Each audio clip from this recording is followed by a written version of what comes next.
Eh, Tadi Anda juga mengatakan kita bisa swasembada gitu ya, tapi ada beberapa persyaratan sebenarnya. Kita bisa mengurangi konsumsi daging impor, meningkatkan kualitas dan kapasitas daging lokal, tapi ada syaratnya gitu ya. Yang paling urgent yang memang sebenarnya harus dielaborasi bersama nih apa Bu Diana? Kalau dari point of view-nya Bu Diana?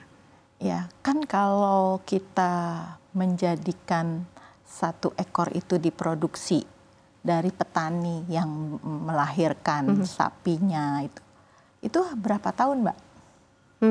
Ya kan? Nah, kalau kita berbicara tidak industri, kemudian rumah tangga terus, petani rumah tangga nih, kapan ini bisa memenuhi yang nasional, yang kebutuhannya jutaan kilo? Nah, ini yang perlu adanya mungkin insentif, Mbak, dari pemerintah untuk bisnis ini. Karena nggak mungkin lah mereka menunggu dua tahun setengah panen. Nah ini kemudian harus skalanya skala industri.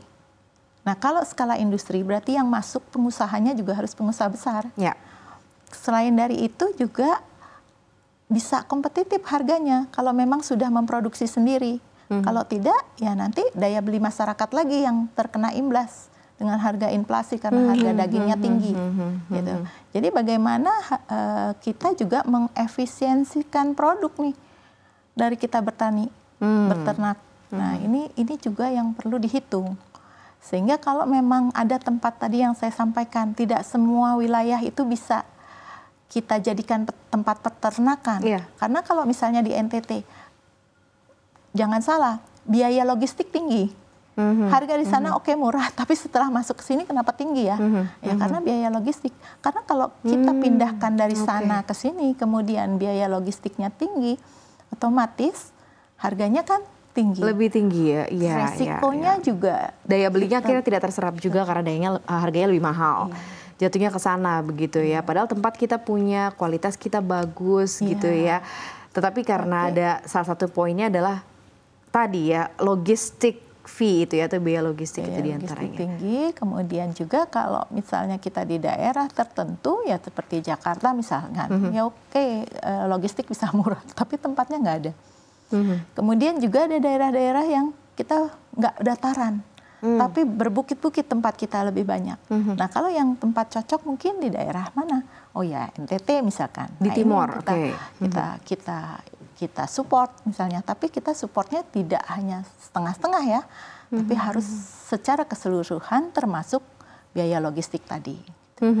Nah di tengah kondisi seperti ini, di tengah mimpi besar ya Indonesia, kita dihadapkan dengan kondisi dan situasi ekonomi yang juga lumayan berat, apalagi saat ini lagi ada suku bunga yang tinggi, inflasi ditambah lagi begitu ya. Seperti apa kemudian SNJ ini mau menyeimbangkan program ketahanan pangan bersama juga dengan pemerintah, menjaga kinerja perusahaan juga di saat-saat ini lagi rupiahnya tertekan begitu ya, kemudian yang pastinya menyebabkan ya ini ya import inflation-nya yang cukup akan tinggi begitu. Nah ini seperti apa nih Bu Diana? Ya, kami sebenarnya juga dalam keadaan tidak baik-baik saja dengan harga dolar yang begitu tinggi ya Mbak. Ada beberapa produk kita yang memang harus masuk pada saat sekarang dengan harga dolarnya, sedangkan kita sudah memprediksi 15.000 sekian. Sekarang 16.400. Artinya ada kenaikan harga di situ.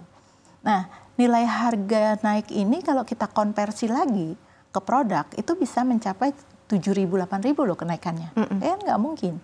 Nah, sekarang kami punya stok-stok lama. Artinya stok yang sudah pada saat harga 15 ribuan.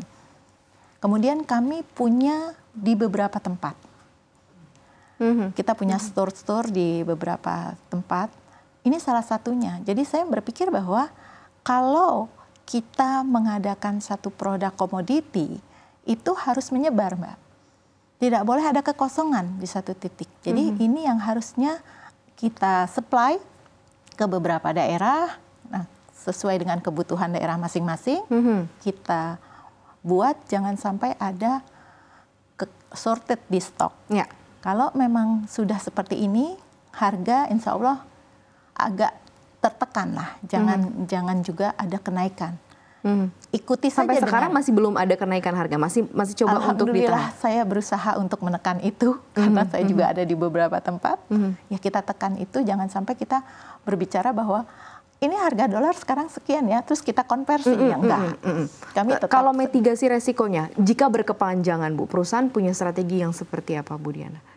Ya tentunya kita sekarang ini berusaha melihat ke depan, kemudian berusaha untuk aging lah ya, untuk itu. Tapi disesuaikan saja dengan kebutuhan kita.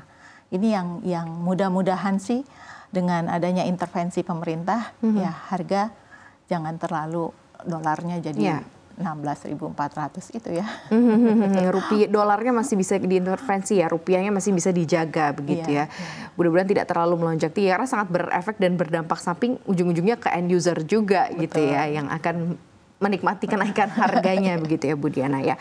Kita kan tahu nih pemerintah saat ini sebenarnya punya program yang cukup menarik sebenarnya untuk ketahanan pangan. Di antaranya adalah makan siang gratis gitu ya. Ini bisa jadi engine juga sebenarnya untuk food agri di Indonesia. Nah ini seperti apa sih kemudian harapannya dengan plan yang akan diberikan begitu ya untuk pemerintahan ke depan, pemerintahan baru yang akan dilantik Oktober nih Bu Diana? Ya, mereka kan ingin bagaimana penduduk Indonesia mendapatkan kebutuhan konsumsi akan proteinnya, Mbak. Tapi protein ini kan bukan hanya dari daging sapi, tapi juga dari daging kerbau, kemudian dari ayam, dari bebek, dari telur, dari susu, gitu kan. Mungkin substitusi ini yang pastinya akan diatur oleh yang punya kompeten dalam hal nanti ditunjuk oleh pemimpin kita yang baru. Ya, pasti saya berharap jangan sampai nanti ada dengan substitusi kemudian akhirnya dari produk tertentu yang biasanya harganya biasa-biasa saja, dia tahu demand-nya banyak kemudian dia tinggikan. Ini juga jangan sampai terjadi. Jadi ya keseimbangan lah, mudah-mudahan dengan keseimbangan dalam menyusun menu yang akan diberikan itu bisa menjadi solusi. Itu, Mbak. Oke, ini satu lagi nih kalau kita lihat harapannya sendiri pastinya dari SNJ begitu ya untuk pemerintahan baru dan harapannya juga untuk ketahanan pangan di Indonesia, untuk peningkatan konsumsi daging juga di Indonesia ini akan seperti apa nih Bu Diana? Ya Mbak, kita sedih sekali loh kalau melihat dari 2023 daya beli masyarakat sudah turun loh Mbak. Nah mungkin saya bisa berharap sekarang ini ada peraturan nih dari pemerintah juga beberapa item import itu dikenakan PPN. Ya, yang dulu semua peternakan, kemudian pertanian, hasil-hasil pertanian perikanan tidak kena PPN. Nah ini kan sekarang kena Mbak. Nah ini juga mungkin bisa ditinjau sehingga daya beli masyarakat bisa kembali pulih dengan harga-harga yang tentunya rasional ya Mbak.